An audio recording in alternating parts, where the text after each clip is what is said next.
Hello ನಮಸ್ಕಾರ, welcome to Siri P M YouTube channel. ಎಲ್ಲರೂ ಆರಾಮದಿರಿ ಅನ್ಕೊತೀನಿ ರೀ. ಎಲ್ಲ ಫುಲ್ ದಸರಾ ಹಬ್ಬ ಸಡಗರ ಸಂಭ್ರಮ ಫುಲ್ ಎಲ್ಲರದು ಜೋರೈತಿ. ಅದರೊಳಗೂ ಹೆಣ್ಮಕ್ಳಿಗಂತೂ ಫುಲ್ ಜೋರು. ಬರ್ರಿ ಇವತ್ತಿನ ಡೇ ಏನಪ್ಪ ಅಂದ್ರೆ 1 to 5 days ಅಂದರೆ ಒಂದೇ ದಿನದಿಂದ ಹಿಡಿದು 5 ದಿನದ ಪೂಜೆ ಯಾವ್ಯಾವ ಥರ ಮಾಡಿದ್ವಿ, ಆಮೇಲೆ ಏನು ನೈವೇದ್ಯ, ಆಮೇಲೆ ಯಾವ ಕಲರ್ ಸಾರಿ, ಆಮೇಲೆ ಯಾವ್ಯಾವ ದೇವಿಗಳ ಪೂಜೆ ಇತ್ತು ಅನ್ನೋದನ್ನು ಈ ಬ್ಲಾಗ್ ಒಳಗೆ ಸಂಪೂರ್ಣವಾಗಿ ನೋಡೋಣ ಅಂತ ಬರ್ರಿ. ನಮ್ಮ ಪುರಾಣಗಳ ಪ್ರಕಾರ ಮಹಿಷಾಸುರ ಎಂಬ ರಾಕ್ಷಸನು ಸಂಹಾರ ಮಾಡಿ ಮಹಿಷಾಸುರ ವರ್ಧಿನಿಯಾಗಿ ದುಷ್ಟಶಕ್ತಿಗಳ ಮೇಲೆ ವಿಜಯವನ್ನು ಸಾಧಿಸುವ ದಿನವೇ ವಿಜಯದಶಮಿ ಎಂದು ಕರೀತಾರೆ. ಬರ್ರಿ ಇವತ್ತಿನ ದಿನ ಮೊದಲನೆಯ ದಿನ ಸೆಪ್ಟೆಂಬರ್ 22 ಶೈಲಪುತ್ರಿ ಅಮ್ಮನವರ ದಿನ. ಪರ್ವತರಾಜನ ಮಗಳಾದ ಶೈಲಪುತ್ರಿಯು ನಂದಿಯ ಮೇಲೆ ಕುಳಿತು ತ್ರಿಶೂಲ ಖಡ್ಗಗಳನ್ನು ಹಿಡಿದು ಆರಾಧಕರನಿಗೆ ಸ್ಫೂರ್ತಿ ಉಲ್ಲಾಸಗಳನ್ನು ಅನುಗ್ರಹಿಸುತ್ತಾಳೆ. ನಂತರ ಇವತ್ತಿಂದು ಮೊದಲನೇ ದಿನದ್ದು ಕಲರು ವೈಟ್ ರೀ. ವೈಟ್ ಡ್ರೆಸ್ ಆಗಲಿ ಸಾರಿ ಆಗಲಿ ಹಾಕ್ಕೊಂಡು ಪೂಜೆ ಮಾಡಬೇಕು. ನಂತರ ಶೈಲಪುತ್ರಿ ಅಮ್ಮನವರಿಗೆ ಪ್ರಸಾದ ಅಂದರೆ ತುಪ್ಪದಿಂದ ಮಾಡಿರೋ ಪ್ರಸಾದ ತುಂಬಾ ಇಷ್ಟ. ನೆಕ್ಸ್ಟು ನವರಾತ್ರಿಯ ದ್ವಿತೀಯ ದಿನ ದುರ್ಗೆಯ ದ್ವಿತೀಯ ಸ್ವರೂಪವಾದ ಬ್ರಹ್ಮಚಾರಿಣಿಯ ದೇವಿಯ ಆರಾಧಿಸುವುದರಿಂದ ತ್ಯಾಗ, ವೈರಾಗ್ಯ, ಸದಾಚಾರ ಮತ್ತು ಸಂಯಮ ವೃದ್ಧಿಯಾಗುತ್ತದೆ. ಈಕೆಯ ಬಲಹಸ್ತದಲ್ಲಿ ಜಪಮಾಲೆ ಮತ್ತು ಎಡಹಸ್ತದಲ್ಲಿ ಕಮಂಡಲವಿರುತ್ತದೆ. ಬ್ರಹ್ಮಚಾರಿಣಿ ದೇವಿಯು ಮೊದಲು 1000 ವರ್ಷಗಳ ಕಾಲ ಕೇವಲ ಹಣ್ಣುಗಳನ್ನು ತಿನ್ನುತ್ತಾ, ನಂತರ 1000 ವರ್ಷಗಳ ಕಾಲ ಎಲೆಗಳನ್ನು ಸೇವಿಸುತ್ತಾ, ನಂತರದ 3000 ವರ್ಷಗಳ ಕಾಲ ಬಿಲ್ಪತ್ರೆ ಸೇವಿಸುತ್ತಾ, ಕೊನೆಯಲ್ಲಿ ಕೇವಲ ಉಸಿರಾಡುತ್ತಾ ಶಿವನ ತಪಸ್ಸನ್ನು ಮಾಡುತ್ತಿದ್ದಳು. ದ್ವಿತೀಯ ದಿನದ ಬಣ್ಣ ಕೆಂಪು. ಬ್ರಹ್ಮಚಾರಿಣಿ ಅಮ್ಮನವರಿಗೆ ಪ್ರಸಾದ ಅಂದರೆ ಬೆಲ್ಲದಿಂದ ಮಾಡಿರೋ ಪ್ರಸಾದ. ಅಕಸ್ಮಾತ್ ಟೈಮ್ ಇರಲಿಲ್ಲ, ನಿಮಗೆ ಬೆಲ್ಲದಿಂದ ಮಾಡ್ಕೊಂಡು ಎಲ್ಲ ಮಾಡೋಕ್ಕೆ ಸಮಯ ಸಾಕಾಗಲಿಲ್ಲ ಅಂದ್ರೆ ಹಾಲು ಬೆಲ್ಲ ಆಗಲಿ ನೀರು ಬೆಲ್ಲ ಆಗಲಿ ತೊಗೊಂಡು ನೈವೇದ್ಯ ಮಾಡ್ಬೋದು. ಚಾಮುಂಡೇಶ್ವರಿ ಗುಡಿ ಹತ್ರನ ಬನ್ನಿ ಗಿಡ ಐತ್ರಿ, ಅಲ್ಲಿಗೆ ನಾವು ಡೈಲಿ ಬರೋದು. ಅಲ್ಲೇ ಪೂಜೆ ಮಾಡಿಕೊಂಡು ದೇವಿ ಆಶೀರ್ವಾದನ ತೊಗೊಂಡು ಹೋಗ್ತೀವಿ. ಸೆಕೆಂಡ್ ಡೇ ಪೂಜೆನೂ ಕಂಪ್ಲೀಟಾಗಿ ಮುಗೀತು. ಮಂಗಳವಾರ ಇರೋದ್ರಿಂದ ಎಲ್ಲಮ್ಮಗೆ ಹೋಗೋಣ ಅಂಥೇಳಿ ಬಂದ್ವಿ. ಬಟ್ ಒಳಗೆ ಪೂಜೆ ಮಾಡೋದಿದ್ರೆ ಡೋರ್ ಕ್ಲೋಸ್ ಮಾಡಿದ್ರೆ ಹಂಗೆ ಹೊರಗೆ ನಮಸ್ಕಾರ ಮಾಡಿಕೊಂಡು ಮನೆಗೆ ಬಂದ್ವಿ. Say hi.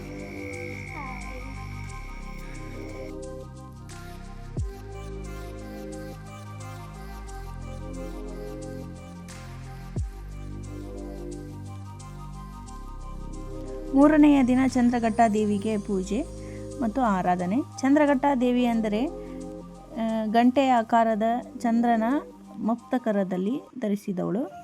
ಮಾತೆ ದುರ್ಗಾದೇವಿಯ ವೈವಾಹಿಕ ಅವತಾರವಾಗಿರುವ ಚಂದ್ರಘಟ್ಟೆಯನ್ನು ನವರಾತ್ರಿಯ 3ನೆಯ ದಿನ ಆರಾಧಿಸುತ್ತೇವೆ. ಚಂದ್ರಘಂಟೆಯ 3ನೆಯ ಕಣ್ಣು ತೆರೆದೇ ಇರುತ್ತದೆ. ಯಾವಾಗಲೂ 3ನೆಯ ಕಣ್ಣು ತೆರೆದೇ ಇರುತ್ತದೆ. ಯಾವ ಸಮಯದಲ್ಲಾದರೂ ದುಷ್ಟಶಕ್ತಿಗಳ ನಿಗ್ರಹಕ್ಕೆ ಮಾತೆ ಸಿದ್ಧಳಾಗಿರುತ್ತಾಳೆ. ಹಾಗೆ ಈ ದಿನದ ಬಣ್ಣ ನೀಲಿ, ರಾಯಲ್ ಬ್ಲೂ. ನಂತರ ದೇವಿಯ ಪ್ರಸಾದ ಹಾಲಿನಿಂದ ಮಾಡಿರೋ ಪ್ರಸಾದ. ಹಾಲಿನಿಂದ ಮಾಡೋಕೆ ಅಂದರೆ ಸಮಯ ಸಾಕಾಗಲಿಲ್ಲ ಅಂದರೆ ಹಾಲು ಸಕ್ಕರೆ ಆಗಲಿ, ಹಾಲು ಬೆಲ್ಲ ಆಗಲಿ, ಇಲ್ಲ ಬರೀ ಹಾಲಾಗಲಿ ತಂದು ನೈವೇದ್ಯ ಮಾಡ್ಬೋದು. ಈ ನವರಾತ್ರಿಯ ದಿನಗಳು ಏನದವಲ್ರಿ, ಬಹಳ ಶ್ರೇಷ್ಠವಾದ ದಿನಗಳು. ನಾನು ಹಿಂದಿನ ಬ್ಲಾಗ್ ಒಳಗೂ ಹೇಳೀನಿ ಬನ್ನಿ ಗಿಡದ ಮಹತ್ವ ಏನು, ಯಾವ ಥರ ಪೂಜೆ ಮಾಡ್ಬೇಕು ಅನ್ನೋದನ್ನು ಎಲ್ಲ ಈಗ ಮೊನ್ನೆ ಒಂದು ಬ್ಲಾಗ್ ಅಪ್ಲೋಡ್ ಮಾಡೀನಿ, ಅದರೊಳಗೆಲ್ಲ ಬಂದೈತಿ. ಶ್ರೇಷ್ಠವಾದ ದಿನ. ಏನೋ ಒಂದು ಅಂದ್ಕೊಂಡು ನಾವು ಏನೋ ಒಂದು ಮಾಡ್ಬೇಕಂದ್ರೂ ಈ ತಾಯಿ ಹತ್ರ ಬೇಡಿಕೊಂಡು ನಾವು ಮುಂದೆ ಆ ಕೆಲಸನ ಸ್ಟಾರ್ಟ್ ಮಾಡಿದ್ರೆ ಅದು ಹಾಗೇ ಆಗ್ತೈತಿ ಅನ್ನೋ ನಂಬಿಕೆ. 3ನೇ ದಿನವೂ ಪೂಜೆ ಸಕ್ಸಸ್ ಆಯ್ತು ರೀ, ಚಲೋ ಆಯಿತು, ಎಲ್ಲ ಚಂದ ಆಯಿತು. 4ನೇ ದಿನದ ಪೂಜೆ ಕುಷ್ಮಾಂಡ ದೇವಿ ಪೂಜೆ ರೀ. ನವರಾತ್ರಿಯ 4ನೇ ದಿನ ದೇವಿಯ ಸ್ವರೂಪವಾದ ಕುಷ್ಮಾಂಡ ದೇವಿಯ ಆರಾಧನೆ. ದೇವಿ ಕುಷ್ಮಾಂಡಳು ನವದುರ್ಗೆಯರಲ್ಲಿ 4ನೆಯವಳು. ಕುಷ್ಮಾಂಡ ಪದದ ಅರ್ಥ ಸಂಸ್ಕೃತದಲ್ಲಿ ಕು ಎಂದರೆ ಸಣ್ಣ ಎಂಬ ಪದದ ಅರ್ಥ. ಕುಷ್ಮಾಂಡ ಎನ್ನುವ ಪದಕ್ಕೆ ಶಕ್ತಿ ಎನ್ನುವ ಅರ್ಥವಿದೆ. ಭೂಮಂಡಲವನ್ನು ತಾಯಿಯ ಕುಷ್ಮಾಂಡಳು ತನ್ನ ಒಡಲಲ್ಲಿಟ್ಟುಕೊಂಡಿದ್ದಾಳೆ ಎಂದು ಹೇಳಲಾಗುತ್ತದೆ. ತಾಯಿ ಕುಷ್ಮಾಂಡಳು ತನ್ನ ನಗುವಿನಿಂದ ಅಂಧಕಾರಗಳನ್ನು ತೊಳೆದು ಹಾಕೋಳು. ನಂತರ ಶಕ್ತಿ ದೇವತೆಯಾಗಿದ್ದು ಆಕೆಗೆ 8 ಕೈಗಳಿವೆ. ಹಾಗಾಗಿ ಅವಳನ್ನು ಅಷ್ಟಭುಜ ದೇವಿ ಎಂದು ಕರೀತಾರೆ. ನೆಕ್ಸ್ಟ್ ಅವತ್ತಿಂದು ದೇವಿ ಕಲರು ಯೆಲ್ಲೋ. ಪ್ರಸಾದ ನವದುರ್ಗೆಯರಲ್ಲಿ ಈ ದೇವಿಯು ತುಂಬಾ ಪವರ್ಫುಲ್ ದೇವಿ. ಅದೇ ತರಹ ಈ ದೇವಿಗೆ ಕೆಂಪು ಬಣ್ಣ ಇಷ್ಟ, ಬಟ್ ಇವತ್ತಿನ ಕಲರಿಗೆ ಹಳದಿ ಬಂದಿದೆ. ಹಾಗಾಗಿ ನಾವು ಹಳದಿ ಬಟ್ಟೆಯನ್ನು ಧರಿಸಿಕೊಂಡು ಹೋಗಬೇಕು. ನಂತರ ಈ ದೇವಿಗೆ ಕುಂಬಳಕಾಯಿಯಿಂದ ಮಾಡಿರೋ ಪ್ರಸಾದ ನೈವೇದ್ಯ ಮಾಡಬೇಕು. 4ನೇ ದಿನದ ಪೂಜೆಯು ಭಾಳ ಚಂದ ಐತ್ರಿ. ಮಕ್ಕಳು ಎಲ್ಲನೂ ಬೇಗ ಎದ್ದು ಅವರು ನಮ್ಮ ಜೊತೆಗೆ ಬರ್ತಾರ, ಅದ ಖುಷಿ. ನವರಾತ್ರಿಯ 5ನೆಯ ದಿನ ಶುಕ್ರವಾರ ಮಮತಾಮಾಯಿ ಹಾಗೂ ಮಾತೃ ಸ್ವರೂಪಿಣಿಯಾದ ಸ್ಕಂದ ಮಾತೆಯ ಆರಾಧನೆ ಆಗಿರ್ತೈತ್ರಿ. ಸ್ಕಂದ ಮಾತೆಯು ಬಾಲಸುಬ್ರಹ್ಮಣ್ಯ ಸ್ವಾಮಿಯನ್ನು ತನ್ನ ತೊಡೆಯ ಮೇಲೆ ಕೂರಿಸಿಕೊಂಡಿರುವಳು. ಈಕೆಗೆ 4 ಭುಜಗಳಿದ್ದು ತನ್ನ ಕೈಗಳಲ್ಲಿ ಕಮಲವನ್ನು ಹಿಡಿದಿರುತ್ತಾಳೆ. ಸ್ಕಂದ ಮಾತೆಯನ್ನು ಪೂಜಿಸುವುದರಿಂದ ಸ್ಕಂದವನ್ನು ಆರಾಧಿಸಲಾಗುತ್ತದೆ ಮತ್ತು ತನ್ನ ಭಕ್ತರನ್ನು ಮಕ್ಕಳಂತೆ ಕಾಪಾಡುತ್ತಾಳೆ.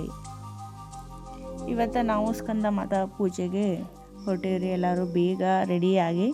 ಇನ್ನೊಂದು ಹೇಳಲೇಬೇಕು, ಇವತ್ತಿನ ಡೇ ಭಾಳ ಸ್ಪೆಷಲ್ ನಮ್ಗೆ. ಇಷ್ಟು ವರ್ಷ ನಾನು ಹೋಗ್ತಾ ಇದ್ದೇನೆ, ಸಣ್ಣೋಳಿದ್ದಾಗಿಂದನೂ ಬನ್ನಿ ಗಿಡಕ್ಕೆ ಹೊಂಟೇನಿ ರೀ. ಬಟ್ ಫಸ್ಟ್ ಟೈಮ್ ಒಂದು ಸತಿನೂ ನನಗೆ ಪೂಜೆ ಮಾಡೋಕ್ಕೆ ಅವಕಾಶ ಸಿಕ್ಕಿರಲಿಲ್ಲ. ಯಾರಾದರೂ ಒಬ್ಬೊಬ್ಬರು ಬಂದು ಪೂಜೆ ಮಾಡಿರೋರು. ಈ ವರ್ಷ ನಾವು ನಮ್ದು ಫಸ್ಟ್ ಪೂಜೆ ರೀ. ಅದು ಭಾಳ ಖುಷಿ ಆಯಿತು. ಅದ್ರೊಳಗಿನ ಶುಕ್ರವಾರ ನಿನ್ನೆ ಎಲ್ಲ ಅಂದ್ಕೊಂಡಿದ್ವಿ ಬೇಗ ಹೋಗ್ಬೇಕು, ಬೇಗ ನಾವು ಒಂದಿನಾದ್ರೂ ಫಸ್ಟ್ ಪೂಜೆ ಮಾಡೋಣ ಅಂತೇಳಿ. ಅದು ಇವತ್ತು ಒಲಿದು ಬಂತು. ನಮ್ದು ಫಸ್ಟ್ ಪೂಜೆ ಅಂದ್ರೆ ದೊಡ್ಡವರೆಲ್ಲ ಹೇಳ್ತಿರ್ತಾರೆ, ಯಾರು ಬೇಗ ಎದ್ದು ಯಾರು ಫಸ್ಟ್ ಪೂಜೆ ಮಾಡ್ತಾರೋ ತಾಯಿ ಅವರಿಗೆ ಒಳ್ಳೆಯದು ಅಂಥೇಳಿ. ಹಾಗಾಗಿ ಮೊದಲಿಗೆ ಬಂದು ಪೂಜೆ ಮಾಡಿದ್ವಲ್ಲ ಅನ್ನೋ ಒಂದು ಖುಷಿ ಇವತ್ತು ಭಾಳ ಆಯ್ತು. ಅದರೊಳಗೆ ಶುಕ್ರವಾರ ಬಂದು ಮಾಡಿದ್ವಲ್ಲ ಅನ್ನೋ ಖುಷಿ ಆಯಿತು. ಮನೆಗೆ ಬಂದ್ವಿ ರೀ. ಮನೆಗೆ ಬಂದಾದಮೇಲೆ ಸಿರಿನ ಸ್ನಾನ ಮಾಡಿಸಿ ಮತ್ತು ಅವ್ರ ಪಾಪ ಸ್ನಾನ ಮಾಡಿದರು. ಮತ್ತೆಲ್ಲರೂ ರೆಡಿಯಾಗಿ ಮಾವೂರಿಗೆ ಹೊಂಟೇವ್ರಿ. ನಮ್ಮ ಮನೆ ದೇವರು ಮಾವೂರೆಲ್ಲಮ್ಮ. ನನ್ನ ಬ್ಲಾಗ್ ಒಳಗೆ ಶಾರ್ಟ್ಸ್ ಒಳಗೆ ನೋಡಿರ್ಬೇಕು ನೀವು. ಮನೆ ದೇವ್ರಿಗೆ ಹೊಂಟೇವಿ.